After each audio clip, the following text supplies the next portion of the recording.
USA, November 2024. Representatives from 175 countries gathered to reach a global binding agreement to reduce plastic pollution. The conference ended on December 1st without a final agreement, because the treaty failed on important points such as the limitation of plastic production from fossil feedstocks, a measure opposed by oil-rich nations such as Saudi Arabia and Kuwait, among others. So why is the issue of plastic pollution so relevant in today's world? According to a report by the United Nations Environment Programme, 438 million tons of plastic were produced worldwide in 2017.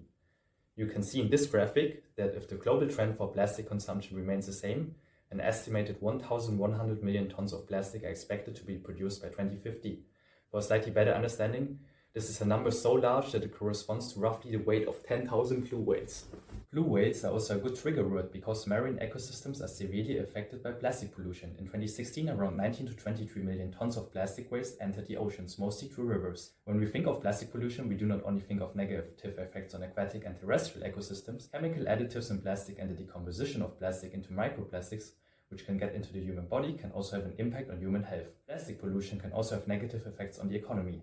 For example, tourism sectors in countries that are highly affected by plastic pollution can suffer from a lack of tourism.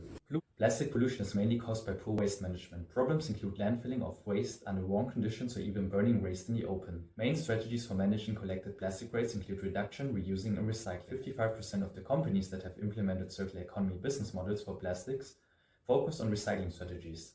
Recycling provides socioeconomic benefits and limits negative environmental impacts. For example, the energy used to produce recycled PET is 83% lower and the CO2 emissions are 70% lower compared to producing PET from virgin resources. Other major strategies such as reduction and reuse seem to get significantly less attention in industry, as can be seen in this diagram. From this, I'm concluding that higher recycling rates are the best way to tackle plastic pollution. Thank you. Stop. Wait a second, Fabian. We still haven't learned anything new yet. Me and your audience already know that we need higher global plastic recycling rates and more efficient waste management. Are you sure that recycling in its current form is optimal and the final solution to our plastic problem? You're right. We should take a more critical look at the negative impacts of plastic recycling itself. Okay, let's first take a look at the conventional methods of recycling plastic. Plastic recycling can be done mechanically or chemically. The recycling industry is currently dominated by mechanical recycling. The most recycled plastics are PE, PP and PET, which are dominant in the production of plastic packaging material. The aim of a mechanical recycling process is to grind an ideally homogeneous type of plastic into small granules to blend them with virgin plastic of the same type. Those process steps require sorting and washing first. Companies such as the Austrian firm Altla, which specializes in the production of plastic packaging, have made the mechanical recycling of packaging plastic such as PET and HDPE part of their corporate strategy. Chemical recycling has the potential to complement mechanical recycling by managing plastic waste that cannot be mechanically processed. By using heat and chemicals, plastic is broken down into its basic building blocks, hydrocarbons. These can then be used to produce new plastics, fuels or other products. The four main methods for chemical recycling are gasification and partial oxidation to convert plastic into syngas as a chemical or energy feedstock. Hydrocracking, a method that uses hydrocarbons to break down plastic into smaller hydrocarbons. Depolymerization, which breaks plastic into its original monomers, and cracking, pyrolysis. In this process, plastic is heated without oxygen to produce oils or gases. One company that uses an optimized pyrolysis process to produce oil from plastic is Blue Alp. This Dutch company has the ambitious goal of reducing our dependency on fossil fuel.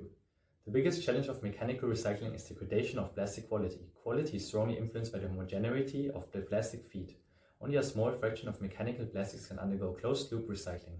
This means that the recycled plastic is used to produce products that are exactly the same as the original product in terms of quality and function.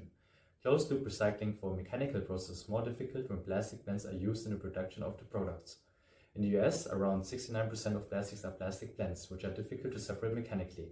Due to such limitations, often only a limited number of downcycling operations are possible. For example, PET is typically recycled only once before alternative end-of-life options such as landfilling or incineration become necessary. Another problem with mechanical recycling is the overlooked leakage of microplastics into the environment. A significant amount of microplastics enter the wastewater during the recycling of PET bottles.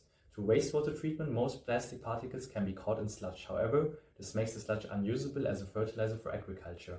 Furthermore, plastic products may contain chemical additives such as filler, antioxidants, or flame retardants, which may remain in the recycled material or contaminate the environment even after recycling. For example, plastic polystyrene usually contains the flame retardant HBCDD. It is listed by the UN as a persistent organic pollutant. Through recycling, the substance can enter the environment and get into contact with humans when incorporated into recycled plastic products.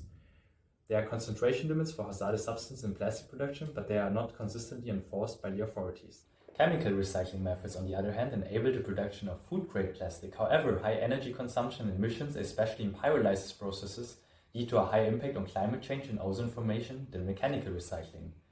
Chemical recycling also performs worse in other impact categories such as acidification and eutrophication due to the use of chemicals and high water consumption. It also carries a financial risk. Pyrolysis reactors seem to work better on a smaller scale due to the role of heat and mass transfer in pyrolysis. However, small-scale production harms economic competitiveness. The reason for this is that in industry, recycled plastics are considered to be an inferior substitute for new plastics made from petrochemical raw materials. Therefore, the fluctuating price of oil plays an important role for the recycling industry. Ultimately, it can be concluded that the aim of plastic recycling methods should be to avoid negative environmental impacts and enable closed-loop recycling to achieve independence from fossil resources. But is recycling truly a sustainable strategy within the circular economy? While recycling reduces the immediate impact of plastic waste, there is a risk that a growing recycling industry could indirectly promote increased plastic consumption and pollution if overall plastic production continues to rise unchecked. This would also lead to high costs associated to plastic pollution in the future. Instead, the industry could focus much more on alternative circular economy strategies with a focus on reducing plastic production. And what could I do as a consumer? Maybe I can contribute to reduce plastic packaging by using this unpackaged soap instead of this shampoo.